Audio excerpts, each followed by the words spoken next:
Africa. My name is Ghana, gateway of Africa. Wanaribe, Namibia, Wanaribe, Guinea, Wanaribe, Morocco, Wanaribe, Nigeria, Wanaribe, Benin. Welcome to Ghana, gateway of Africa. Welcome to Ghana, gateway of Africa. Akwaba, marhaba. Akwaba, welcome to Ghana. Bon arrivé, Ghana. Akwaba, welcome to Ghana. Bon arrivé, bon arrivé. Akwaba, welcome to Ghana. Bon arrivé. Akwaba, welcome to Ghana. Bon arrivé. Africa, you little some taba. Africa, you little some taba. Cote d'Ivoire, little some taba. Mali, you little some taba. Gypsy, you little some taba. Sudan, little some taba. Zambia, little some taba. Cameroon, little some taba.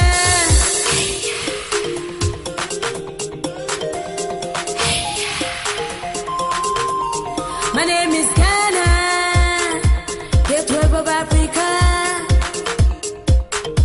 Wanaribe, Tunisia, Wanaribe, Angola, Wanaribe, South Africa, Wanaribe, Senegal, Wanaribe.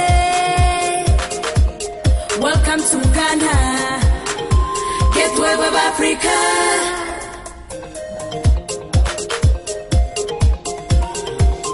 Welcome to Ghana, gateway of Africa. Akwaba, welcome to Ghana. Bon arrivé, Ghana. Akwaba, welcome to Ghana. Bon arrivé, bon arrivé. Akwaba, welcome to Ghana. Bon arrivé. Akwaba, welcome to Ghana. Bon arrivé. Akwaba, welcome to Ghana. Bon arrivé. Ghana. Akwaba, welcome to Ghana. Bon arrivé. Bon arrivé.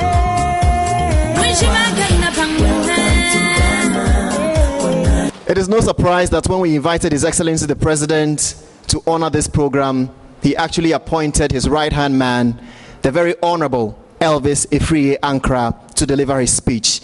Ladies and gentlemen, may I take this opportunity to welcome the very vibrant, youthful, energetic Elvis Ifriye Ankra onto the pulpit.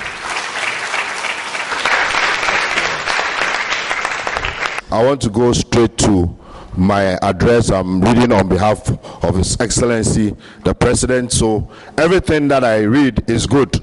If I say anything which is not good, it's my own speech, so hold me responsible for that.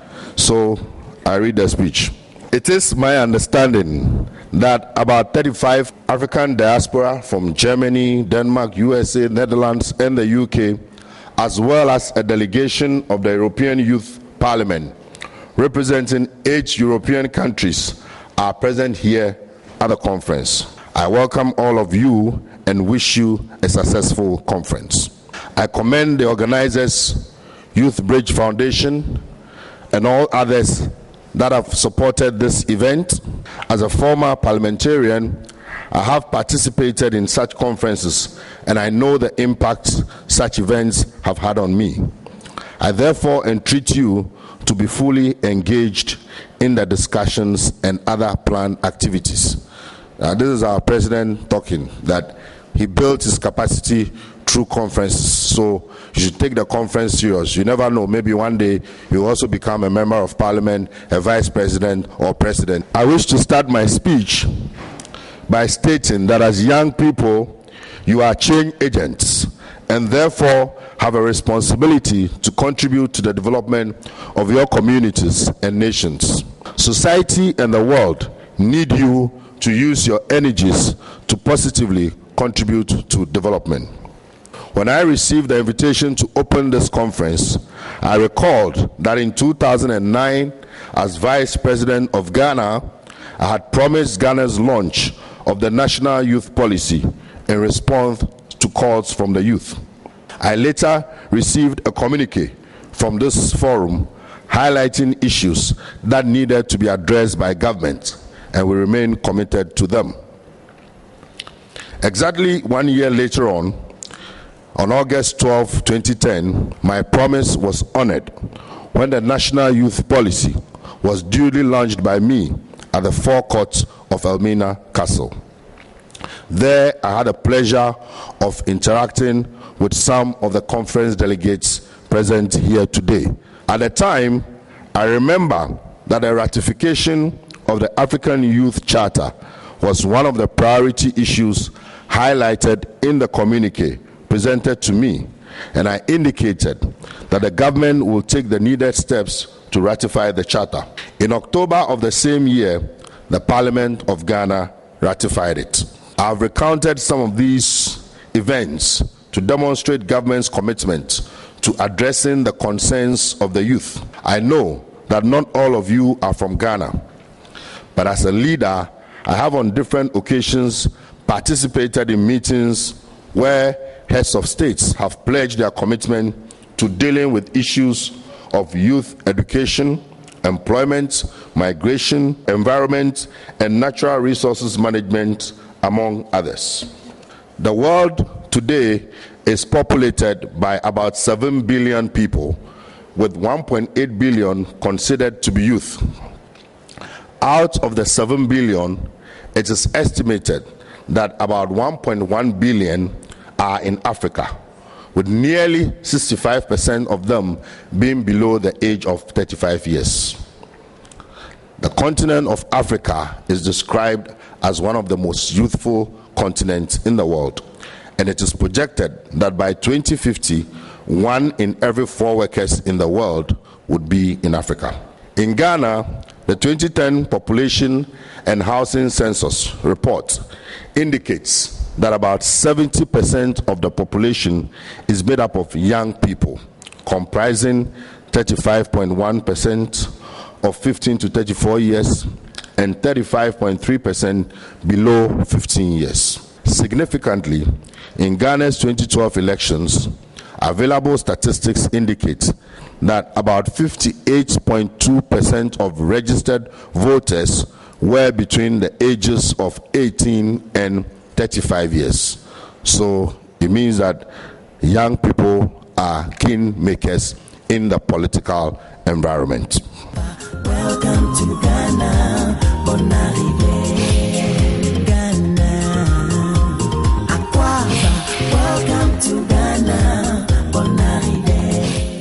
Mr. Chairman, Honorable Minister, allow me a brief glance in history of cooperation between Ghana and Germany. As the country director of GIZ, obviously my focus is Ghana, so everyone else, please bear with me. Ghana and Germany have a long history of bilateral contacts dating back to the period just after Ghana's independence in 1957. Since then, there have been various active exchanges, with Germany adjusting course to suit Ghana's development agenda in the political field, security matters, trade, industry, technical and financial cooperation, in science, education, culture, and sports. Some of our most famous football players who play now for the German national team are Ghanaians. For example, Mr. Boateng. Now, German Development Corporation, through GIZ, which I represent, works and cooperates with governmental, non-governmental, private sector, and obviously civil society organizations, which are important stakeholders and key to the further positive development of any given country in this world.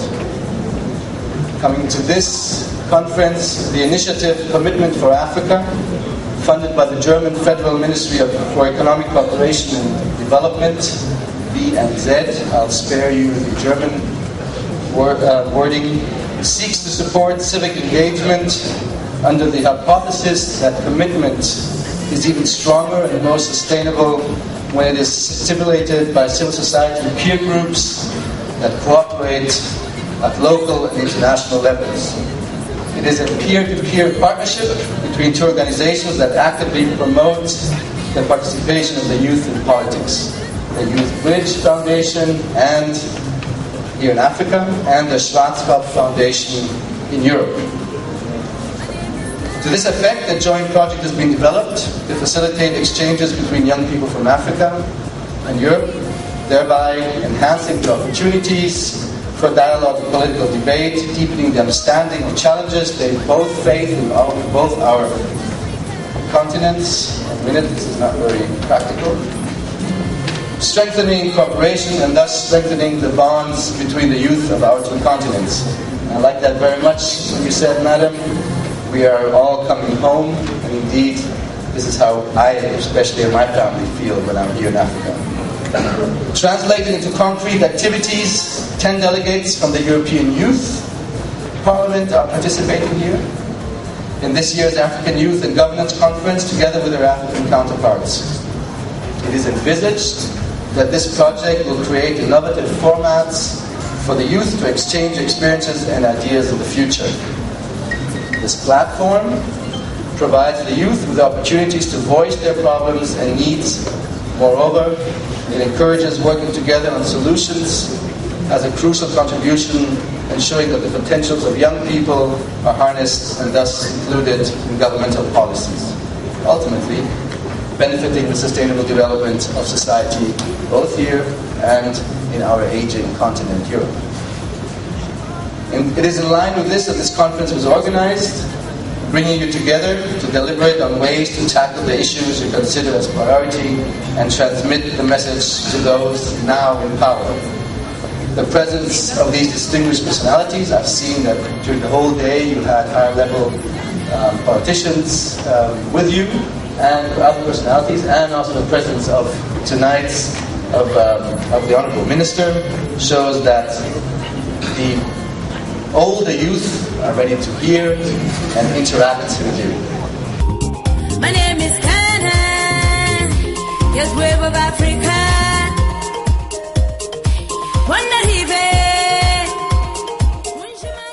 This year is unique in a number of ways.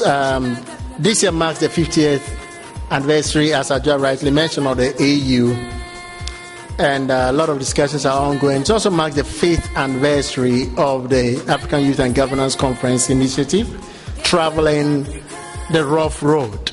We acknowledge the fact that the road is not smooth, and that it's a process that we are building on. What is also unique about this year is that for the first time, we have the privilege of hosting a delegation of the European Youth Parliament from about 8 countries, whose participation is sponsored by GIZ, the German Development Corporation, and we're most grateful. The AYGC platform creates the engagement that brings together youth from about 32 countries to dialogue on issues concerning the continent development. This year's conference focused on Africa's demographic dynamics, which indicates startling statistics, as Ajua have indicated, with over 65% of the continent's population below the age of 35. The regret here is that the rewards of this population boom has not been achieved, as the statistics indicate that youth are in the majority and can therefore not be overlooked or ignored in matters of governance and development. In the 21st century and a fast-changing world, keeping the youth on the fringes of decision-making means marginalizing the majority, which is rather disheartening, unfortunate. Ministers in charge of youth in Africa at the 4th Ordinance Session of the AU in September 2012 acknowledged that Africa is yet to reap the immense opportunities that the youthful population offers, especially those relating to the needs and aspirations of the youth. This underpins the agency to raise awareness, identify and develop workable models in harnessing the untapped potential. Considering the sheer block of population size occupied by the youth below the age of 15, I would also add a few more questions to what Adjoa asked. Whether it is sustainable model of peace and development for our continent to keep the youth on the sideline. Can Africa keep playing a home designed to be driven only by the elderly? Has Africa learned anything from the stories of youth power from recent events such as the Arab Spring, which took the world by storm? And to what extent are continental and national policies achieving their objectives, and who is monitoring? For us at YBF, we recognize the fact that African governments alone cannot solve all the problems of the youth. And therefore, as youth-oriented organizations, we look for workable models and partnerships with corporate Africa, who make so much money out of the citizens, majority of whom are the youth, to partner government and civil society organizations, youth groups, models for youth engagement with both state and non-state actors.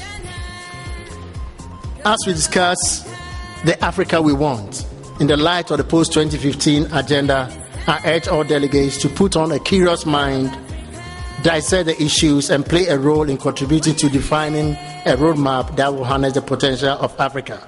To African governments, my message is that the well-touted Pan-African dream and economic liberation of Africa shall be meaningless, if I'm to borrow Dr. Nkrumah's words, without the empowerment and emancipation of the African youth through participatory governance. My challenge to each delegate at this conference is a call to a higher responsibility, a call to roll up our sleeves and put our hands to the plow, a call to build Africa, whose future generations will be proud, and we today to be part of it.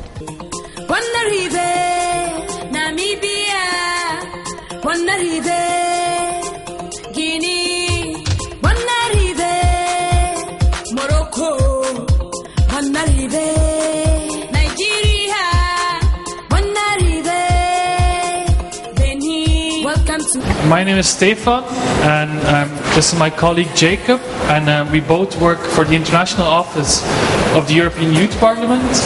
We'll be introducing our whole organizational structure and our activities.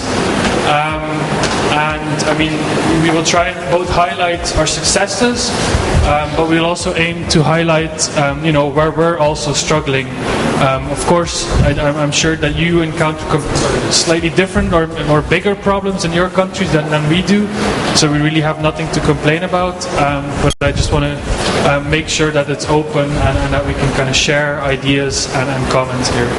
The Youth Bridge Foundation and the European Youth Parliament.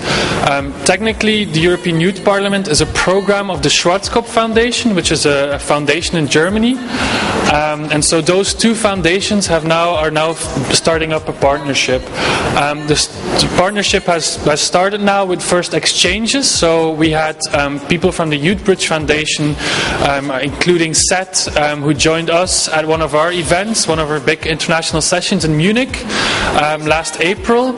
And now we are here, as you probably noticed already, with 10 people from the European Youth Parliament to see how the African Youth and Governments Conference, how your conference works, what your methods are, and stuff, and to really experience what the work of the Youth Bridge Foundation.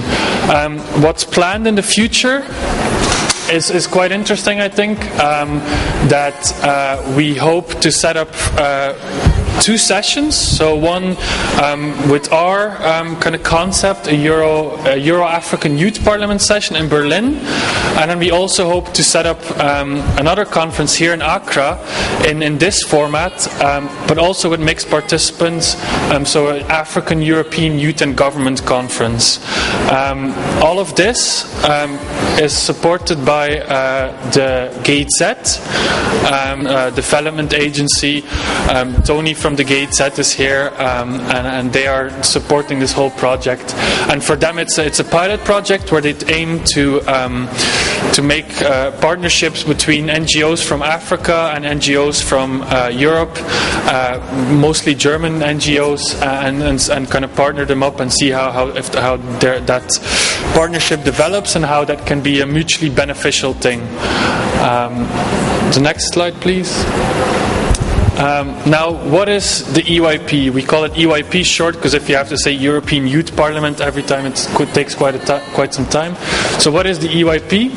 It's the largest European platform for non-formal political education of young people, which is quite a lot to say. So what does that mean? I mean, largest is obvious, European, quite obvious, platform, quite obvious. Non-formal, it means that we, when we do our educational work, it's in a non-formal setting, meaning that there's no lectures, there's no official classes, there's no official seminars. People learn while just doing stuff. So they learn while discussing with their peers, with experts, with other people, and that's how they get kind of a political education. Of course, it's young people as well that we aim to, that our target group is. What's interesting to note is that the European Youth Parliament is completely non-partisan and independent.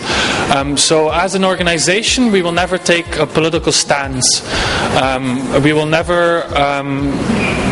We don't really do advocacy as an organization. Our alumni do advocacy, but we as an organization try to stay as neutral as possible. This enables us to really work with all different parties and people from across the political spectrum, and it gives us a lot of credibility as such.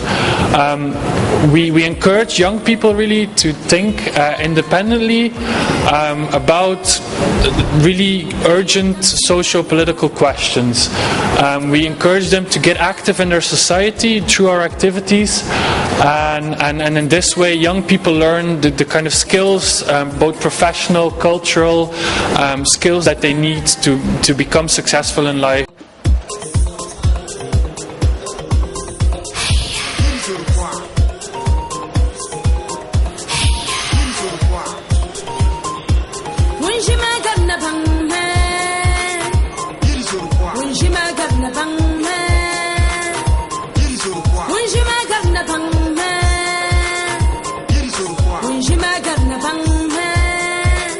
One thing I'd like to talk about now is our aim. So why do we actually do this? What are we trying to achieve with these activities that we are doing? And we as an organization have defined 4 aims for us, which I will quickly introduce to you. The first one being to raise awareness for European issues. As Stefan already mentioned earlier, we are non-partisan and we don't take a stand on these issues. But we do believe that it's important that young people really know about the political issues of the day in Europe and really care about them and really develop an opinion for themselves. And we are trying to facilitate this.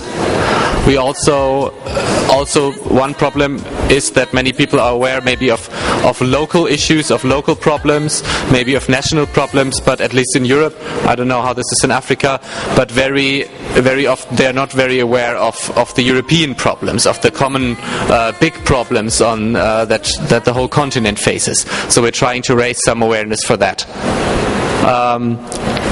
Also to promote active European citizenship. So for young people to really actively get involved in politics, and not just in their town or in their country, but in Europe as a whole. So to really demand things from the political leaders, but also really get active themselves to become involved in the political process. But we're not, as you could already see from the movie a little bit, we are not only all about politics, but we also We also foster intercultural dialogue because we bring together people from many, many different countries who speak many, many different languages.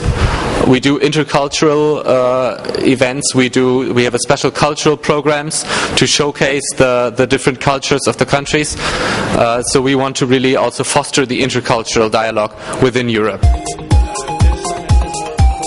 Welcome to Ghana, Gateway of Africa. Akwaba, marhaba. Akwaba, welcome to Ghana. Bon arrivé, Ghana. Akwaba, welcome to Ghana. Bon arrivé, bon arrivé. Akwaba, welcome to Ghana. Bon arrivé. Akwaba, welcome to Ghana. Bon arrivé. Africa, you tourism taba. Africa, you tourism taba.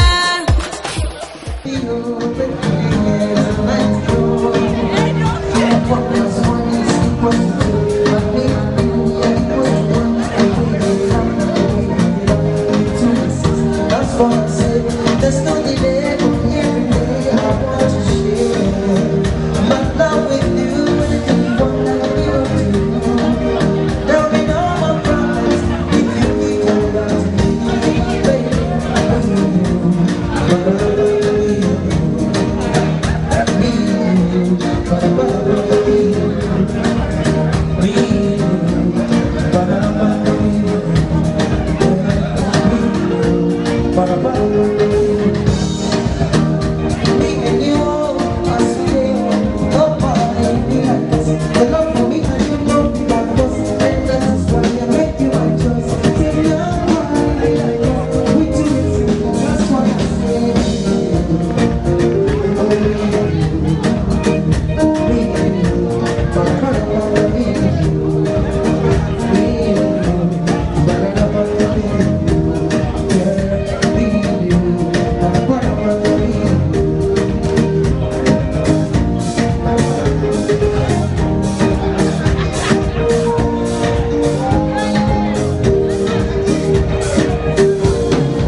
He was speaking during the 5th African Youth and Governance Conference in Accra, organized by the Youth Bridge Foundation.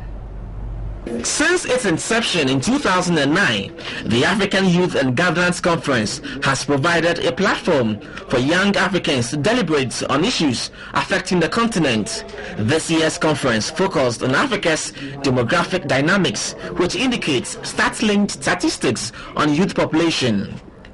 While over 65% of the continent's population is made up of the youth, there appears to be little to show in terms of rewards. The Youth Bridge Foundation brought over 250 delegates from 33 different countries together to discuss issues of mutual interest. The conference answered the key questions of whether Africa's youth bulge is a ticking time bomb or an untapped opportunity. Some delegates spoke about some key issues affecting the continent.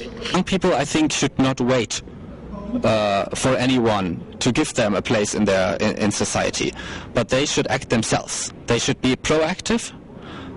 They should educate themselves.